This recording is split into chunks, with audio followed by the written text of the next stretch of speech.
Now before we get into the video, I do want to say a massive thank you to today's video sponsors, and once again that is jerseyfifa.com. They really do help keep the content on this channel going, and they even sent me a free shirt which you can see on screen here. And as you can see, I got the new Manchester United home kit, and genuinely the kit really is top quality. I highly recommend their products. So make sure to get in a link in the description down below, and now if you use code jerseyfifa at checkout, you'll get 10% off your order. You get a great football shirt and you help support the channel, which I really do appreciate massively. So this year it has been a bit of a weird summer at Manchester United, with a few different stories that are continuing to rumble on with no real end in sight. And one of those is the future of Ronaldo, and whether or not he will leave. Now with Ronaldo continuing to be linked away, it also means that other players are constantly being linked with a move into the club. And one of the on and off ones that we've seen all summer is Kalajdzic, so I thought today we'd talk about him. So Kalajdzic is the Austrian 25-year-old striker that currently plays for Stuttgart in Germany, and the first thing you'll notice when you watch him is that he is massive, towering above defenders, standing at about 6'7". Now when you hear that a player is 6'7", you might assume that they are just a clunky target man, and whilst he is more than capable of playing as a target man, he is also more than just that, as we will see in this video. But first, actually, let's focus on that target man side of things, because he can play in that way, meaning that he is always an option for his team to play slightly longer, because Kalajdzic has all the skills required to hold the ball up for his side. Having held the ball up well, Kalajdzic then fits that label of good feet for a big man, and this is a perfect combination. He has the size to hold off his opponent, whilst also possessing a lot of technical ability with the ball. Having controlled the ball well, importantly, Kalajdzic is then very effective at bringing others into the game, and his passing and general link play is actually extremely impressive, and it's better than what I was expecting when I was watching him. As well as having this ability to bring others into the play, Kalajdzic is also comfortable taking the ball on himself, and whilst I certainly wouldn't label it as one of his strengths, he is still pretty decent at dribbling and carrying the ball forward. Now these might sound like reasonably basic things, but they aren't traits that are always associated with players of this size, and that's what makes him quite impressive. It's that ability to combine physicality with technique quite well. On top of this ability actually on the ball, Kalajdzic is also very effective with his movement as well, regularly pulling off the back of a defender in the box or making a peeling run in behind the opposition's high defensive line. Making these movements means that Kalajdzic is able to get into dangerous situations on quite a regular basis, and then from there, as we would expect from a leading striker, Kalajdzic is a very strong, effective finisher in the box. Actually, what is quite nice to see is his ability to strike the ball with either foot. For me, this is a basic that all footballers should have, but it isn't always the case, so personally I think it is great to see this from Kalajdzic. This goal scoring ability is also shown in the stats. Now it says 48 Bundesliga appearances, but it actually only amounts to 37 90s, so personally I think that 22 goals and 8 assists is a very good return. Now somewhat unsurprisingly, most of Kalajdzic's goals over the last few seasons have come from headers, and like I said, that's not a surprise at all when you stand at 6'7", but regardless of how obvious it is still deadly. So now we've kind of broken Kalajdzic down as a player, it's time to figure out whether or not he really fits the mould of what Erik Ten Hag wants from his strikers. So obviously that's the question we're now going to try and answer for you. So first things first, one striker that Ten Hag has always enjoyed working with is Sebastian Haller, and even when you just look from the surface, it appears as though Kalajdzic has several similarities, which is a good starting sign. Now another player that Ten Hag has liked up front is Dusan Tadic, mainly due to his ability to drop deep and link the play. Now physically Kalajdzic is very different, however as we've seen, he does still have that ability to do the link play.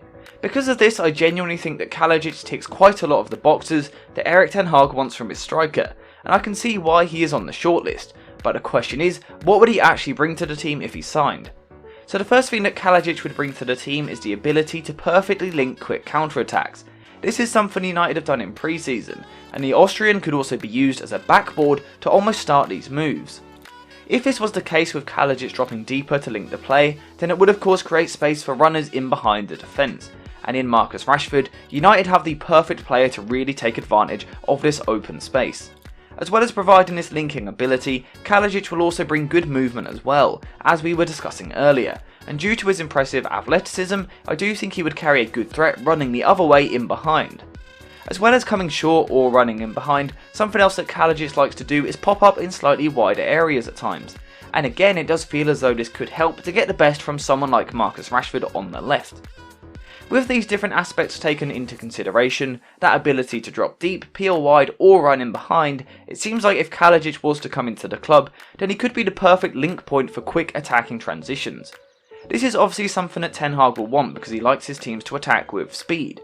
However, at the same time, he will also want an element of control as well. So is Kalajdzic capable of bringing that to the team if he's signed? Well, from what we've seen already, I do think that Kalajdzic has a lot of the required attributes once again. And again, for me, it's his technical ability, which would be important, and in particular his ability to keep the ball and link the play. Importantly, as well as his technical ability, he still has that size. A lot of players struggle with the physicality when they move to the Premier League, but this wouldn't be an issue for Kalajdzic, and I think that would help him to adapt slightly quicker. Now, whilst Kalajdzic does have these traits, we also know that at times Ten Hag likes his strikers to stay out of the way in the build-up and just stay in the box. But yet again, Kalajdzic is more than happy to play in that sort of way. That's where I can see the link to Sebastian Haller. I've mentioned a few times on the channel that Haller was left to stay in the box during the build-up, and as we've seen already, I do think that Kalajdzic can play in that sort of way if he was needed to. Based on what we've seen throughout the video so far, I think Kalajdzic ticks a lot of the boxes for what Ten Hag may look for in a striker. However, there is one big issue, and that is the fact that he has struggled with injuries over the past few years. Now, when we look at his injury record, we can see that he has missed a lot of games over the last 5 seasons, and that would certainly be a major concern for any club that wants to sign him, although to be fair, none of them are recurring injuries. That is perhaps the silver lining, he hasn't suffered from the same recurring injury. However, at the same time, he has missed a lot of games through injury, and if that continues to happen, then he will get this label of being an unreliable player. Now, that is an issue for any sort of signing. You can't bring a player in and expect him to be your main striker for the season when he's always out injured. So if he was signed, then there is no way that he would be the first choice striker next season. Instead, I could perhaps see him playing as a backup to Cristiano Ronaldo. Now, obviously that depends on the outcome of the whole Ronaldo situation, but it would mean that the squad would have greater depth with Kalajdzic as backup. This would also then mean that Martial could perhaps be shifted out to the left hand side. Now, that may not be his best position, but just by having that bit of versatility, it does again give the attack some much needed depth.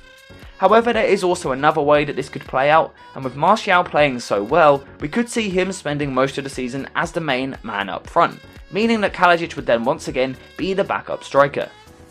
Now, if this was the case, then it would certainly give Ten Hag options. Martial and Kalajdzic are both very different players, but perhaps that could be a good thing, giving the squad and the team different tactical rotations and options. For all of the reasons that we've been discussing during the video, I do think that this would be a reasonably decent piece of business. I don't think Kalajdzic will ever be a world beater, but he could become a decent squad option for a top club.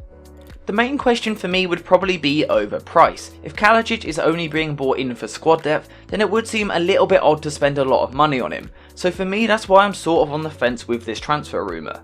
Ultimately, does Kalajdzic tick the boxes of what Erik Ten Hag wants from a striker? Yes, I think he does. He has plenty of different traits which would allow him to play and contribute to this team in various different ways next season. But my only question is actually his pure quality. Yes, I like his style as a player, but does he really fit the level of what is needed for a club like Manchester United? I'm honestly not too sure, and I think he may be suited for a slightly smaller level club, but I'm interested to hear your thoughts in the comments down below. Do you think he is good enough for a move to Manchester United? Thank you guys for watching, and I'll see you in the next one.